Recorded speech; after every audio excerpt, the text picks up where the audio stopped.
All right, let's talk about one of the most influential, most controversial, and maybe most misunderstood ideas in all of history, Marxism. I mean, whether you love it or hate it, you just can't deny the impact it's had on our world. So what's it really all about? Okay, here's our game plan. First, we're going to nail down what Marxism actually is. Then we'll look at how it sees the engine of history.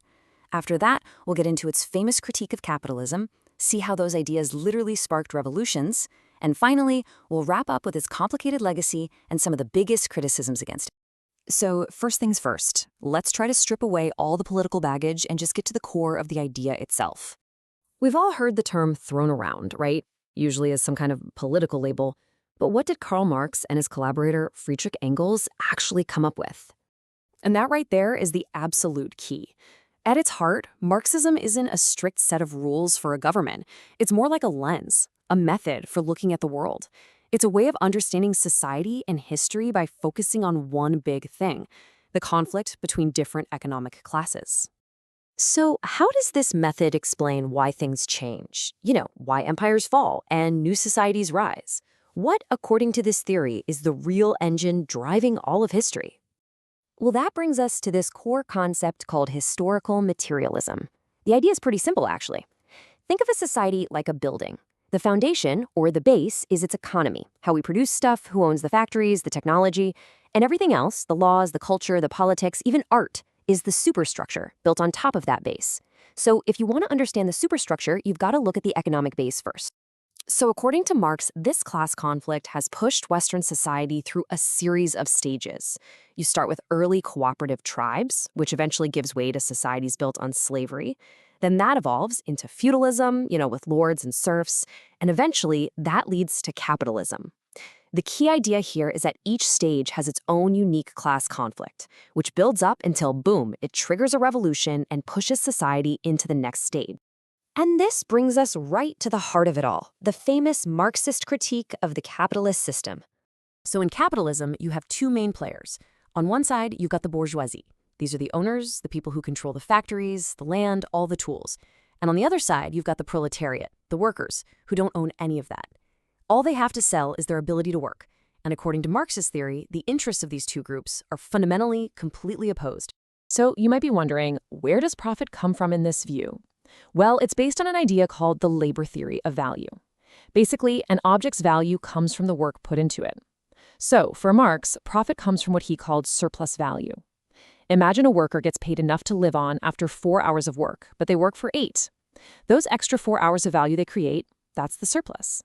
And according to the theory, that surplus value is taken by the owner as profit. And that process is what's called exploitation. Now, the fallout from this isn't just about money. It's psychological. It leads to this feeling of alienation, that feeling of being totally disconnected from your own work.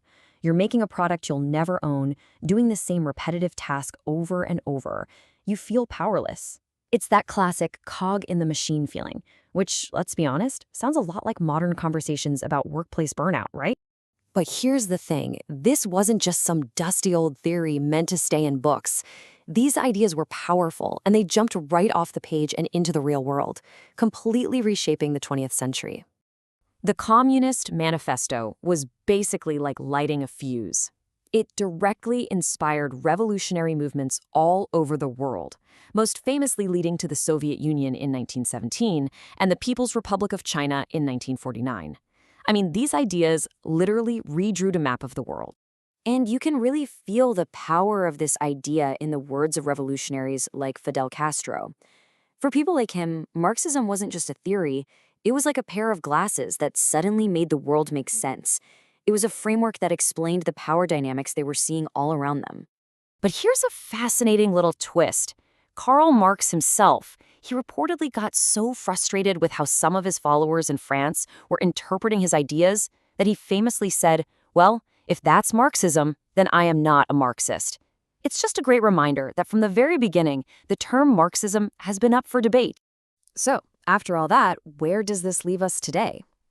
Let's take a quick look at its lasting influence and, of course, the major arguments that have been leveled against it. The impact on how we think about the world is, well, it's immense. Concepts like class and alienation gave academics brand new tools. All of a sudden, you had literary critics analyzing novels based on class, and historians re-examining events through an economic lens.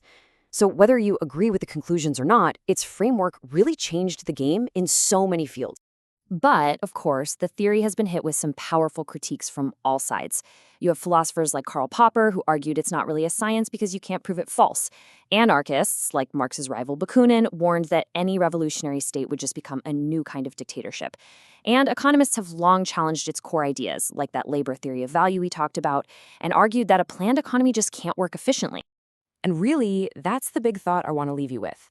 Whatever you think of the answers Marx came up with, the questions he asked, questions about power, about wealth, about what our work means, they still echo so loudly today. In an age of gig work, AI, and huge wealth gaps, these are the questions we're all still grappling with.